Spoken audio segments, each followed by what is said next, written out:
Hello and welcome to Procurement and Spend Analytics, Key to Driving Value. I'm Jonathan Messenger, Executive Editor of Public Spend Forum. Thanks so much for joining us today. We're going to get things started, but I wanted to say that if you have any questions throughout the webinar, please do submit them in the Q&A panel, and I'll gather them to ask our speakers during a Q&A period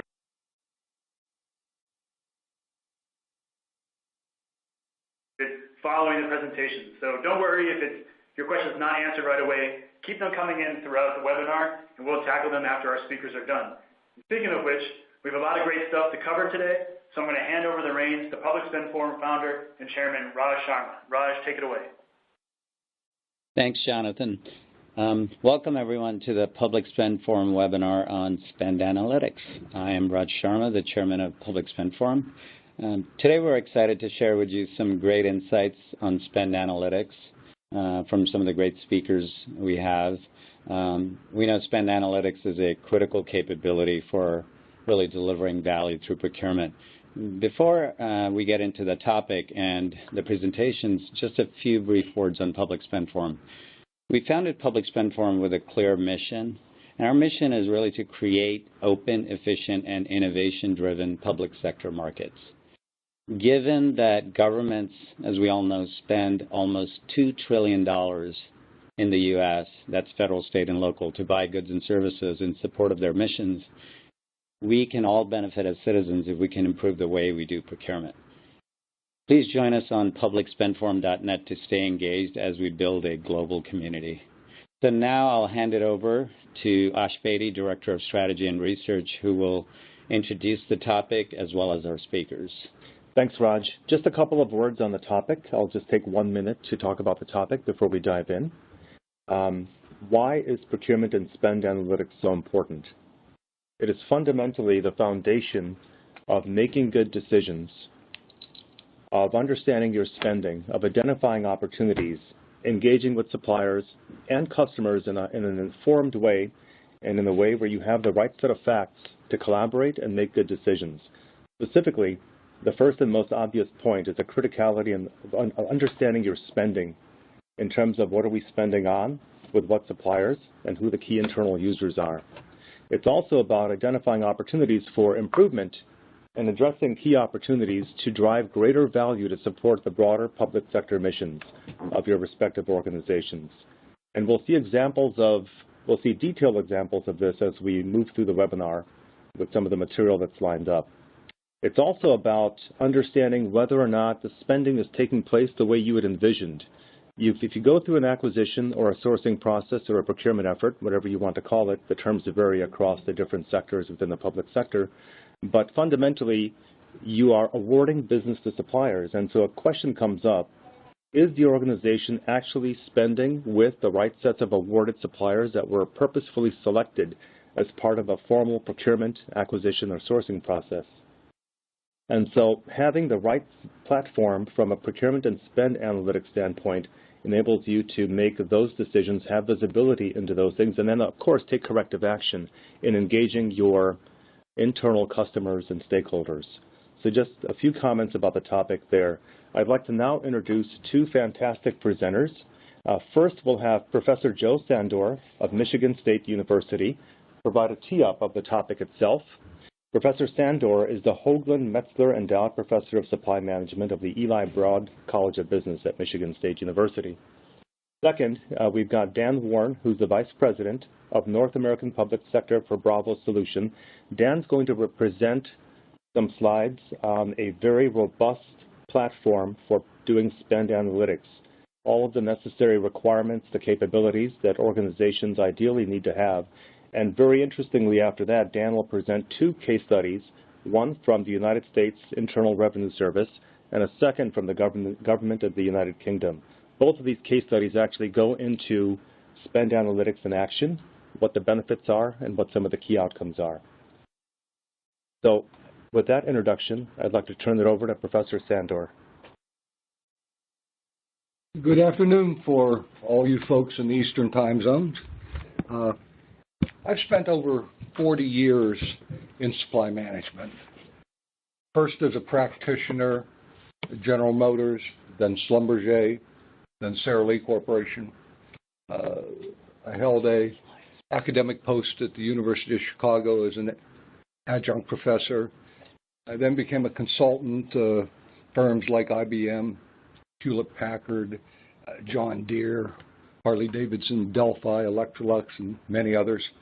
And for the past 10 years, I've been the Hoagland Metzler Professor of Supply Management at what I'm sure you understand as the #1 supply chain management school in the world, Michigan State University. My job here is something akin to Adlai Stevenson's comments about the role of the fan in a fan dancer's routine. The role of the fan is to draw attention to the subject without necessarily covering it too well. So it will be covered well by Dan later, but I want to just provide some framing for you. Next slide. Okay, let's start with the obvious. Why did Willie Sutton rob banks? Nobody can answer me, so I'll answer for you, because that's where the money is. And the essential issue with spend analytics, whether it be for indirect services or direct services, is an age-old problem. It's something like old wine in a new bottle. We've always needed to know. Next. But it's not what we know that hurts us so, it's what we think we know that just ain't so. And essentially my thesis here is that my original cynicism around the whole subject, why should somebody be required to do something special, to simply know what they buy and who they buy it from, is a challengeable assumption. Because most of us don't really know what we don't know. And in the areas of indirect spend, primarily, this opportunity presents wonderful ways in which we can take advantage of the opportunities to leverage both our volume and our expertise. Now, you may have noticed that universities have begun to offer new degrees in things like big data and spend analytics. Much of what we are talking about, we've been talking about for 20, 30, 40 years. Things like total cost of ownership and value analysis, regression analysis. But I think we've reached something of a watershed where the amount of computing capability, the recognition of opportunities, the competitive drive to continuously improve operating margins, for the sake of the government folks, deliver increasingly complicated missions with challenged budgets, forces us to look hard and aggressively at spend management. Next slide.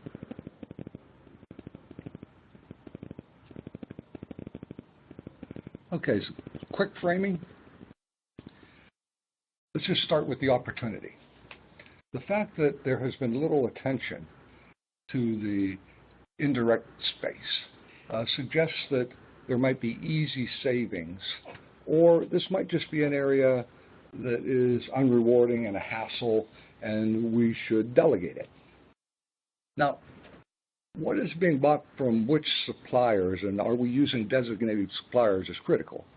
But if you look at the ubiquitous 2x2 grids, we have on the x-axis typically ease of implementation, and on the y-axis we have return or dollar. We tend to stay away from those low dollar activities, but we ought to look at the relative ease of implementation now that we have tools available to aggregate all the data that was historically difficult. Now, I said that spend analytics, spend visibility is becoming increasingly important, even though it was always identified as a category of opportunity.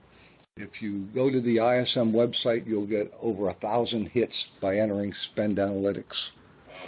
And everybody seems to have what I call a glove story. All firms that do anything with something provide their employees gloves. At General Motors in 1972, I had my first project at consolidating glove procurement across GM as part of an effort coordinated by the central folks in Detroit. General Motors had several thousand pairs of gloves. The process of consolidation reduced it down to less than 50. The average unit price per dozen was only slightly higher than the previous price per pair. Think of that. It was a 500% reduction simply through taking a category that nobody was interested in and consolidating it. Subsequently, John Deere has a glove story. Delphi has a glove story. Hewlett-Packard had a glove story.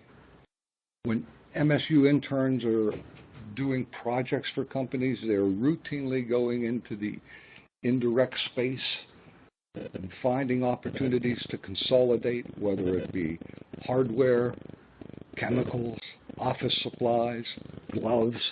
And the interesting thing is when the interns return and they present their results, and we collect these in our body of knowledge, we subsequently see that the same projects are repeated over and over again. We don't seem to learn the lessons.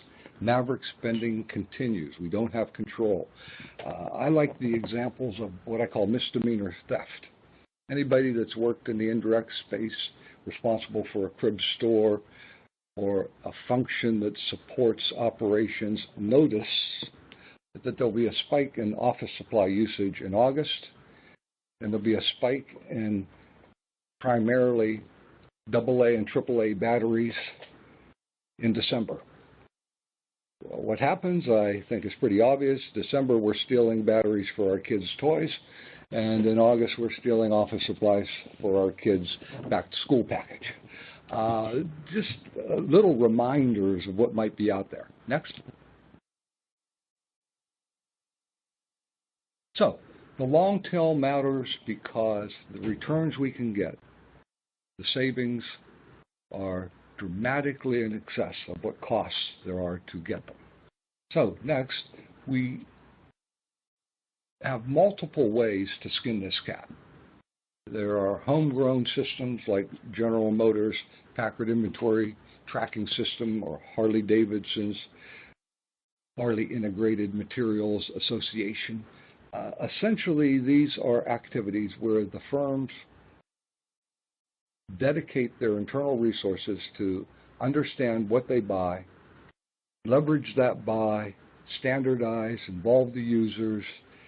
In the case of Harley, they picked 3 suppliers who essentially ran all their indirect requirements. They went from from literally thousands of documents per day down to 3 per month. We have integrators of all types, both physical and software integrators. We have procurement cards.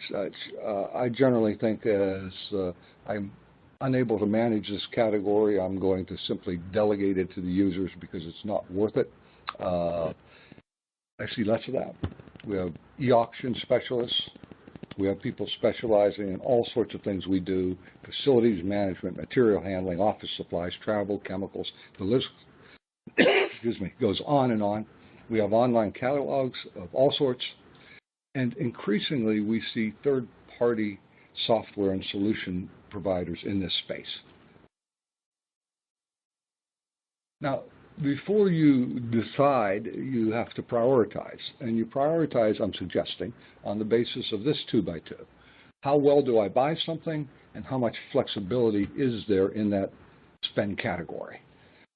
So if your effectiveness in buying is very high and there's very little flexibility, there's not much reason to enter this space.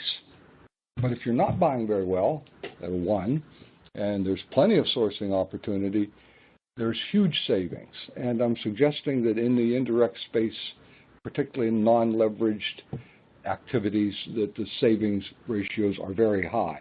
I just made these percentages up, but this sort of thought activity will allow you to focus on goods and services where the total dollar of the individual procurement items seems to be small, but the effectiveness of your spending and your opportunity to leverage is high.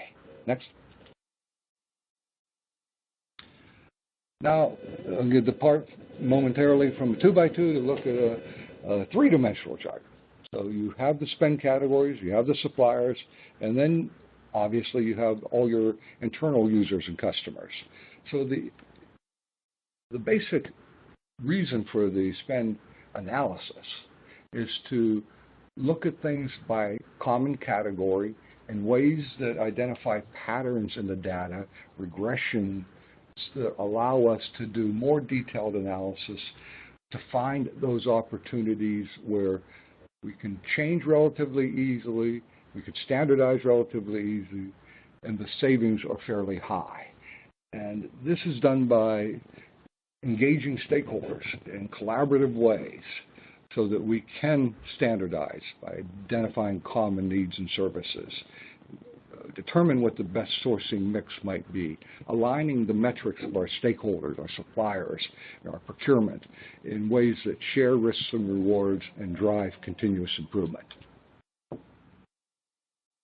Here's just a hypothetical example of what a category wave prioritization might look like, with ease of implementation on the x-axis and the opportunity on the y-axis.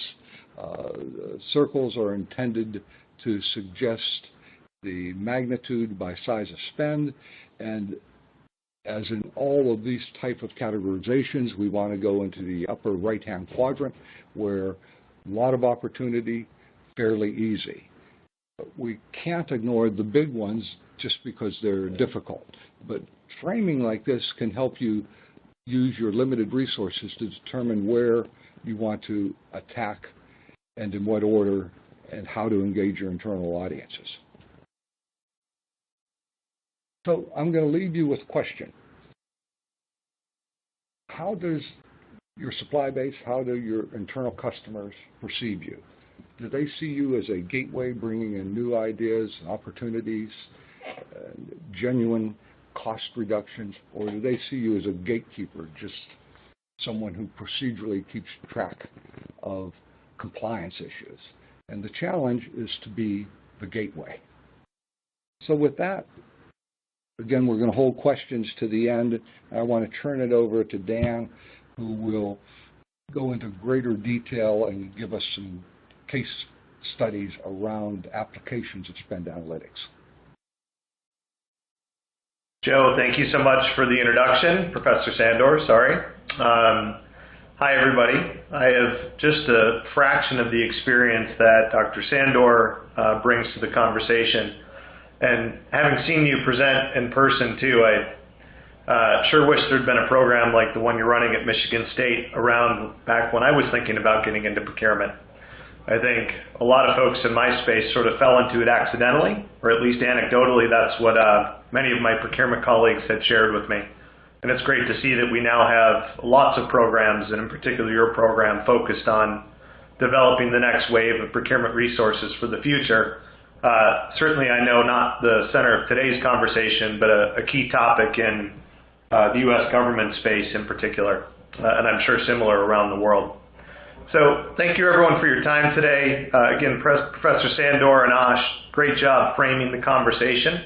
My role is to take it down a bit more of a granular path in hopefully providing some specifics or at least one option for how you might want to go about tackling this subject of spend analysis within your organization. By way of background for me, I've been in the supply management space for over 10 years. I've spent the bulk of that time as a practitioner, having spent some time in the consulting space within government spend analysis and strategic sourcing. I've been a category manager up through a chief procurement officer in a variety of industries, largely indirect spend focused. And most recently, over the last 4 years, have been with Bravo Solution and currently lead their North American public sector line of business.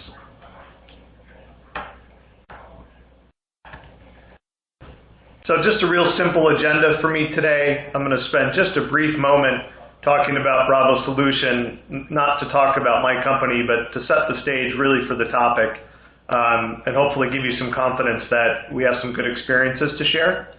I'll spend a bit of time, as Ash mentioned, just outlining, what is the solution that's available, the combination of technology, people, and process expertise that could enable an organization's spend analysis program. And then we'll talk about a couple of case studies. Hopefully much of this will apply to both the private and public sector, but for today and the bulk of our audience, I've chosen 2 public sector specific case studies of spend analysis to focus on. And then as all have suggested, we'll have plenty of time at the end for questions and answers and discussion time. Bravo Solution, in case you're not already aware, is a global supply management software and services provider.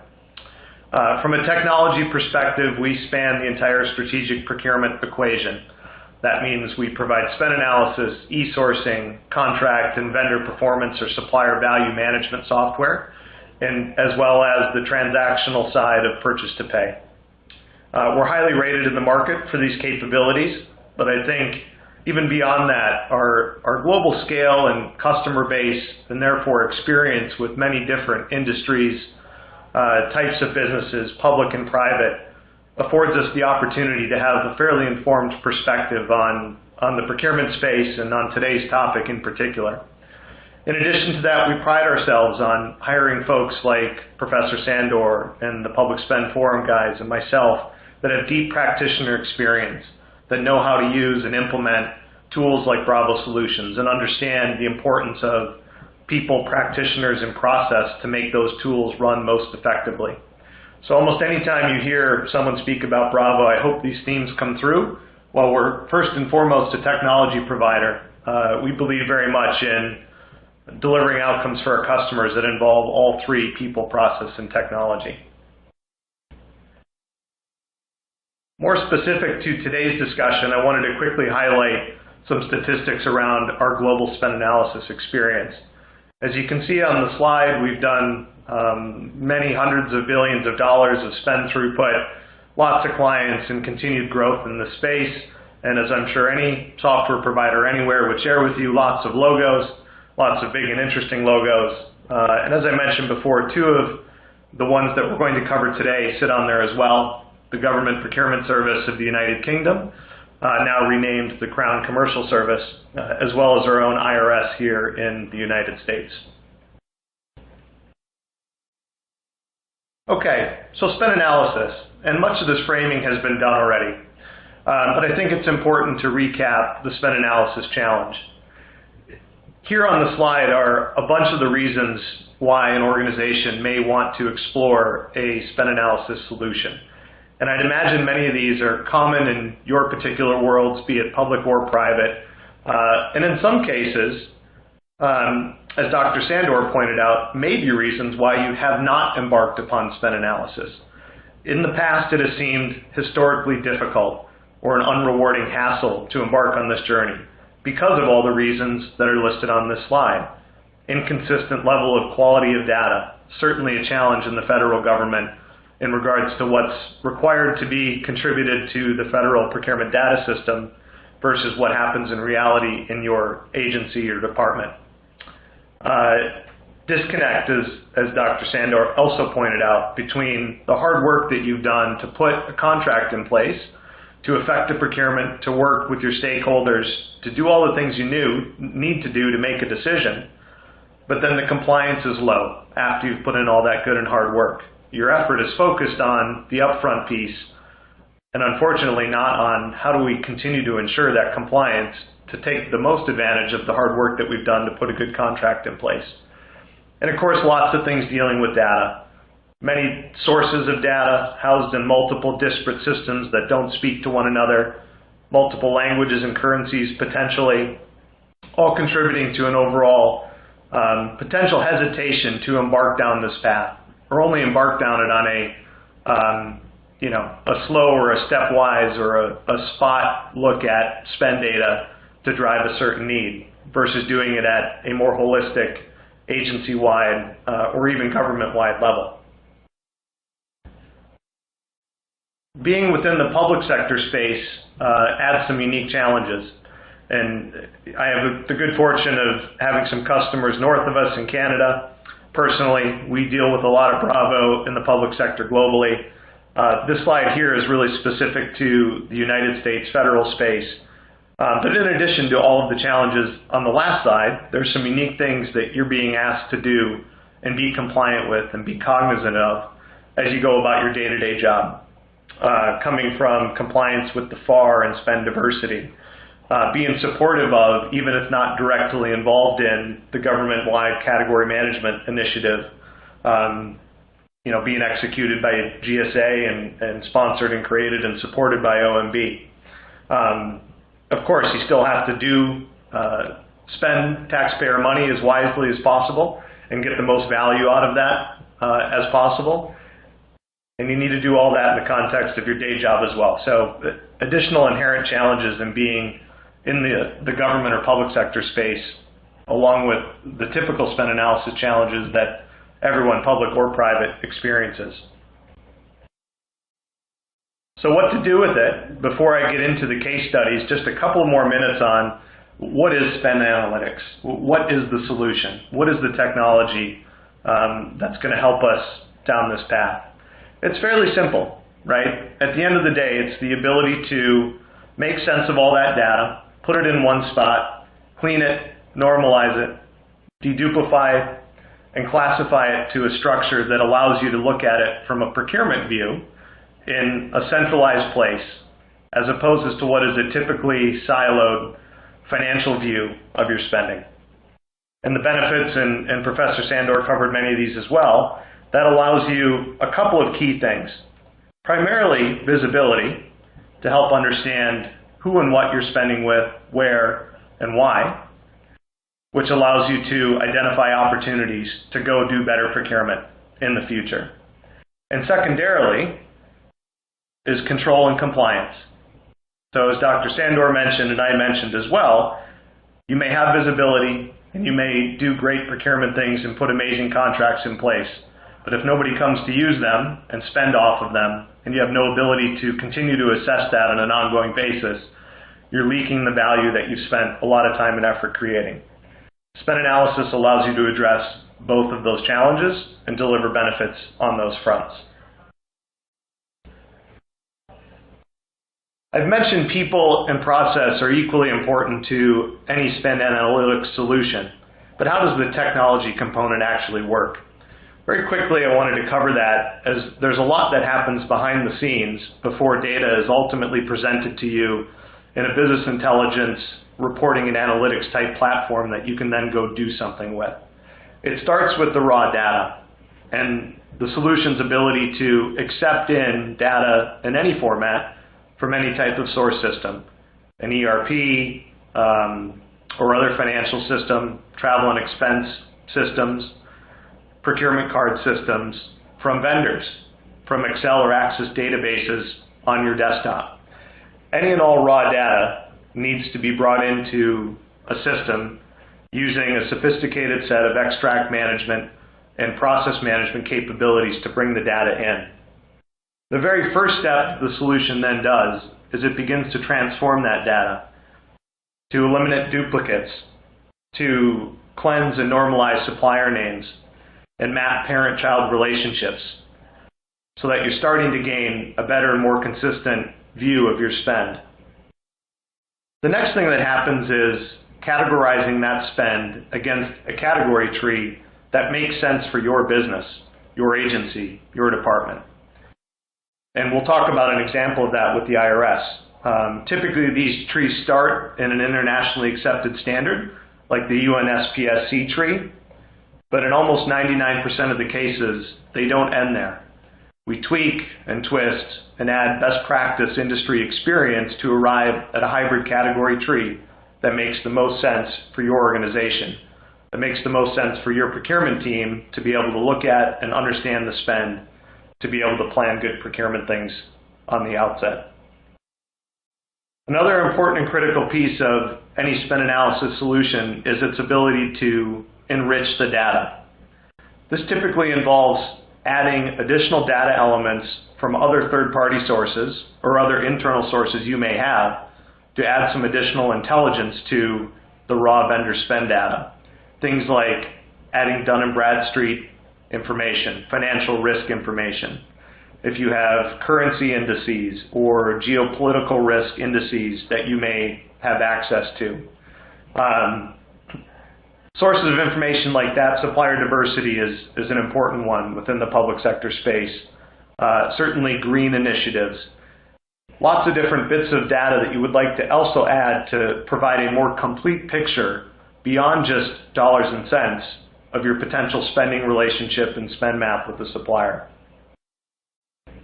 That is then finally fed out into what is in essence a business intelligence, analytics, and reporting capability, the analysis console. We call it a Bravo solution. And we're going to show you a little bit of what that looks like here in a minute. The last piece is the ability to provide constant feedback and improve the quality of that data on an ongoing basis.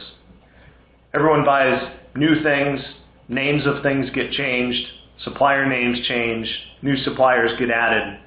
And without an ongoing capability to continue to refresh your data, to build new rules, to maintain it, and look for outliers, to recategorize, the quality of your investment would decline.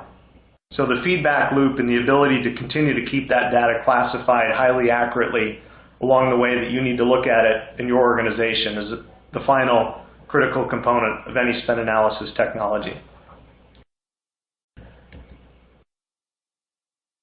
So what is the output?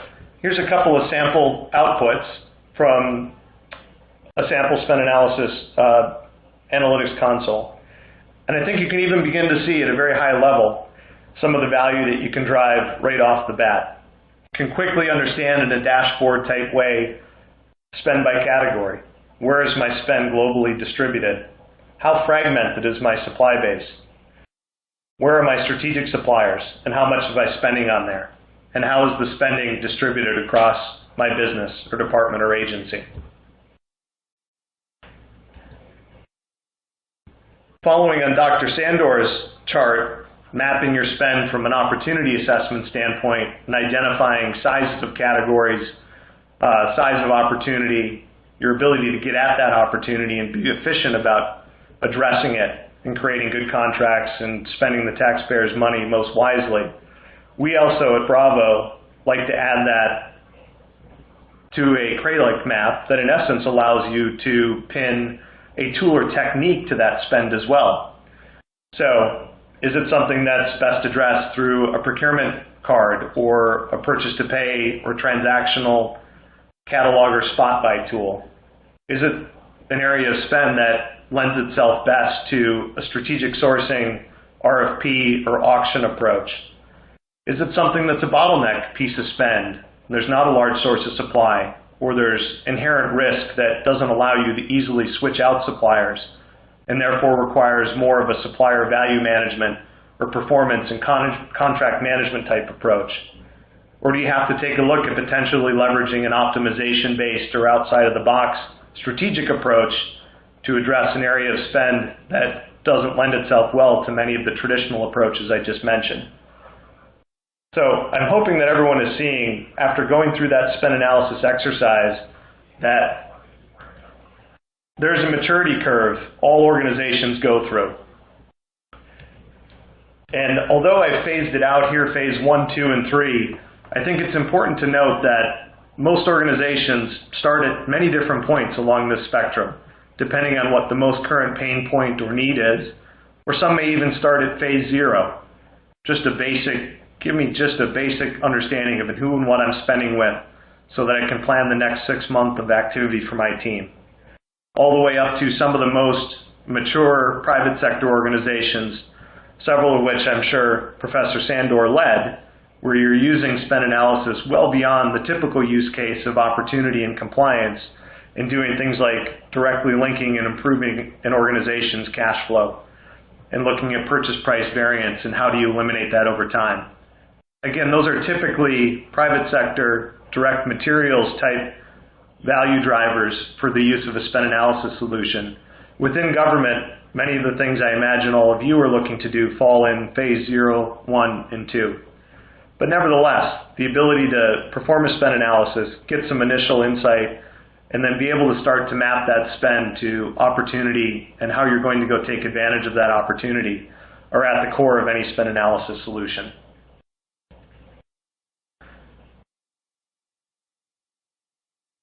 So let's move on to talk about a couple of case studies specific to the government space about how the organizations went through this journey with Bravo Solution. The first I'd like to cover is the United Kingdom's Government Procurement Service, now known as the Crown Commercial Service. In essence, you can think of it as like our GSA. Much smaller from an overall spend standpoint, 1.3 or 4 billion, as opposed to the 5 or 6x that our government is challenged with spending. But they are a central body focused on doing many of the same things that GSA is hopeful to do for our government as well. You can see here that it was a fairly complex spend implementation, far from our most complex, but complex nonetheless, in that there were over 80 different source systems with 15 million individual spend transactions and over 220,000 suppliers, all spending money with the government. The UK GPS was successful initially in getting 17 departments within the government to contribute their data to what is a central instance in view across all of their government. And that's probably one of the most important lessons here is it takes some collaboration to provide a view that's really going to ultimately allow you to leverage spend analysis. It is important to look at this at an individual agency level, of course, because you can realize the same value at your own department or agency. But you can scale and realize exponential value in the areas where collaboration can exist at a broader government or enterprise level. So the results speak for themselves. $730 million equivalent of US dollar in savings, that unprecedented visibility into what the government was spending in totality. Not each individual agency or department, but together. And that's what drives the significant cost savings potential as a result. And as the former CPO of the Crown Commercial Service has said many times, really the whole procurement lifecycle starts with that spend analysis and understanding the totality of expenditures across an organization or group of organizations. That solution, by the way, is still live and in play today, and certainly always happy to connect folks with our customers if interested in hearing more directly about that case study or any other you might be interested in. But I know we have a lot of U.S. federal folks on the phone today and U.S. public sector in general, so I wanted to spend a bit more time on a single agency case study and to get a bit more specific about how they were able to achieve some value using a spend analysis solution. So the primary driver for looking at a spend analysis solution for the IRS was they were expanding their strategic sourcing program. They were experiencing many of the challenges that we talked about and showed earlier in the slides in terms of lack of reliable data with granularity. They were unable to quickly identify and prioritize the efforts that they wanted to expend resource on from a strategic sourcing standpoint. And most of the data that was available to them, as is available to you and available to everybody publicly in FPDS, is inherently flawed. So we started a conversation with them about how we could help fix that. Again, primarily around the driver of creating and prioritizing strategic sourcing opportunities. Talk a bit more about the data challenge, which I imagine is very real to all of the folks on the phone. FPDS data, and specifically the PSC or NAICS coding system, are fundamentally flawed from a spend analysis and procurement standpoint. The information contained within that category schema is largely contract header based and may contain many things that are brought underneath that contract that do not align with the contract header PSC or NAICS code. And just fundamentally, that means you're not really understanding who and what you're spending dollars with. There's a lot of detail on the slide, which we'll share afterwards, and I'm sure Public Spend Forum will be posting publicly so you can look at it. I won't go into each of the details there, but suffice it to say, the two code structures don't match, and they certainly don't align to a category schema that makes sense from a procurement standpoint.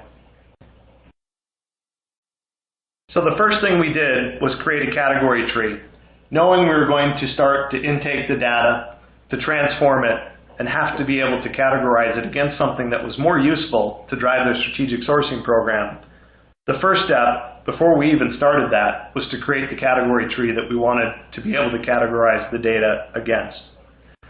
As I mentioned earlier, we started with the fairly internationally accepted UNSPSC code structure, added some of our experience and best practice from government indirect spend analysis trees that we have around the globe, and of course took into account the IRS's specific unique things that they buy and need to have visibility into.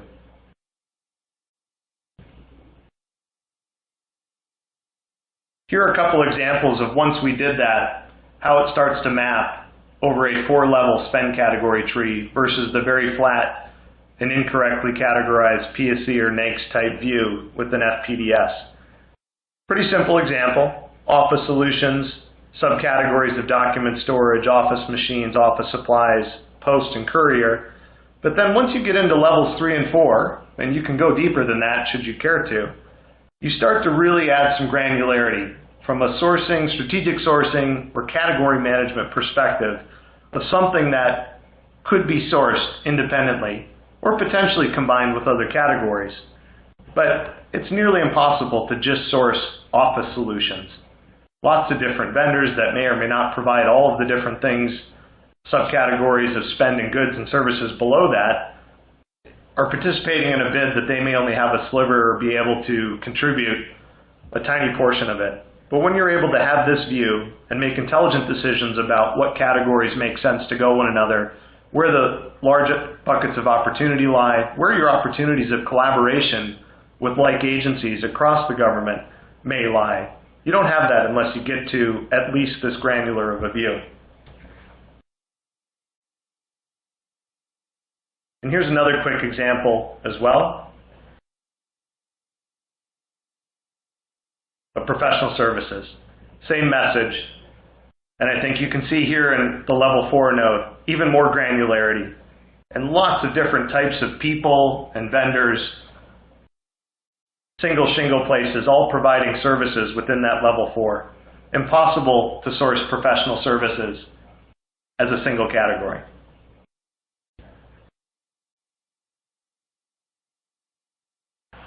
So once that was done, we went into the 6-block chart of spend analysis, the technology. We aggregated the IRS's data, uploaded it, cleansed and enriched it, transformed it.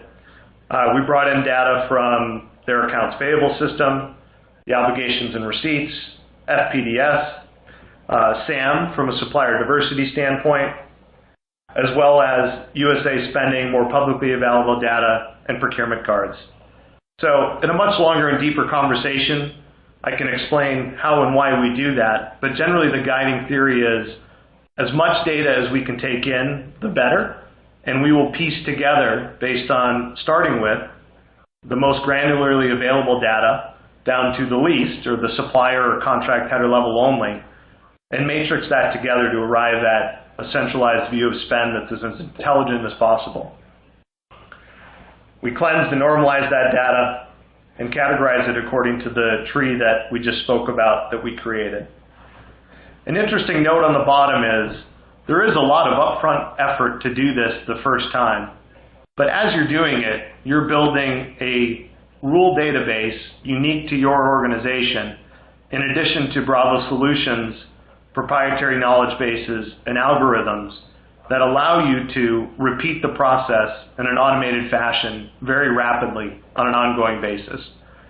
Many customers only do this quarterly. We have some customers who do this 13 periods a year, depending on the use case. But the ability to, in essence, click a button to run the rules and algorithms and knowledge databases, to recategorize the spend, to identify areas to improve, and participate in that feedback loop that I mentioned earlier, is all set up by this initial upfront implementation effort. So the ongoing effort to get value out of the solution, to use it to maintain and track compliance against the contracts you've put in place, is all established at the onset. So the results. As we've seen, an extremely high percentage of their spend, even with the limited data sets that were available and the inherent flaws in things like FPS, we were able to categorize at an extremely high level. 100% of their spend was classified accurately to the levels 1 and 2, and over 80% down to that very granular level 4. That has now allowed the IRS, with that accurate and deeply categorized data set coming from all those different sources, to be able to effectively drive opportunity identification, feeding their strategic sourcing and category management effort. I'm nearing the end of my chat. I just wanted to very quickly go through a couple of screenshots that are not the IRS's specific output, but representative of a spend analysis output that you would then take in your organization to do strategic sourcing, category management, purchase price variance, contract compliance, and all the different value drivers and benefits that Dr. Sandor and myself spoke about at the beginning of the conversation.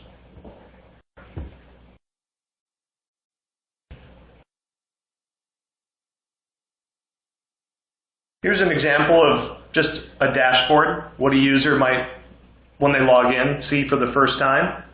You can quickly, as a previous screenshot, identify top suppliers in a particular area of spend, particular category trend over time, spend and supplier count by category. And these are all completely configurable to the user, so that if you're a chief procurement officer or senior procurement executive, you could have your organizational-wide view all the way down to a contract specialist or a strategic sourcing resource having a view when they first log into their particular and specific category, and everywhere in between. Highly interactive, able to click and drill down, across, through the data as you see, and everything resets.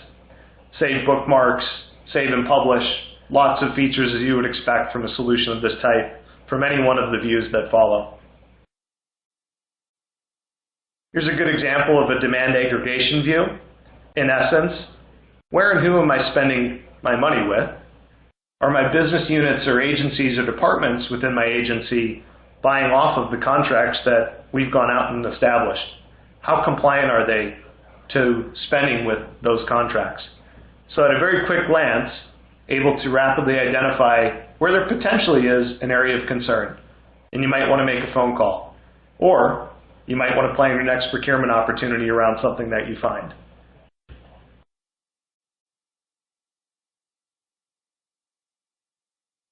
Here's a supplier rationalization view.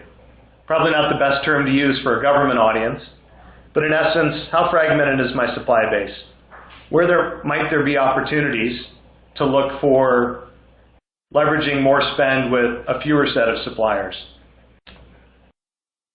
In many cases, it may make sense due to the distributed nature of your business that you require many suppliers, and that's okay. But just another view to potentially look at an area of opportunity.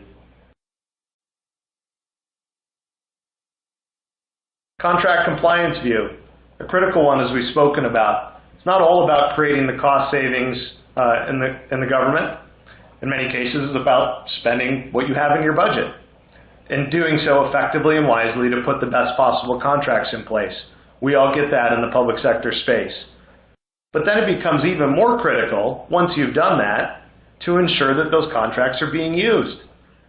Are people buying off of the contracts that you've established? Are they buying at the price that you established in those contracts? Are they, in essence, good contracts? And this type of view helps you rapidly assess that.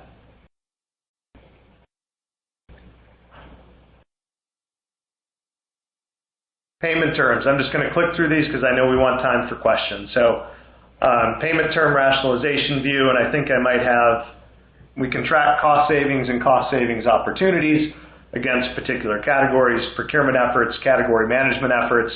We can track baseline and cost savings over time. And also identify areas like price variance, another compliance type view. So in summary, I want to refer back to the evolution or maturity chart. All of us are facing, public or private, very similar challenges. You are not alone. While this may have been an area that seemed historically difficult, tools like Bravos and expertise out there make it very easy to get started.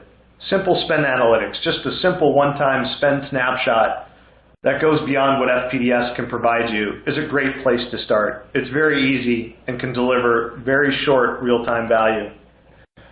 An ongoing program or more advanced program requires more data, solid foundation, processes, and the ability to take and leverage some quick wins into a broader organizational or ideally government-wide story. But no matter where you are, value can be driven from solutions of this type. And with that, Ash and Raj, I'll hand it back to you guys, Jonathan, to coordinate some questions and answers. Great, thanks, Dan. That was really interesting stuff. We have a couple of questions here that came in. Looks like they're mostly addressed to you. One is from Bill, who asked, is it necessary to have an nth degree spend analysis platform to be a top performing organization if you already have great practices being implemented, like working closely with internal customers and suppliers? I think it's a great question, Bill, and one that I hear a lot.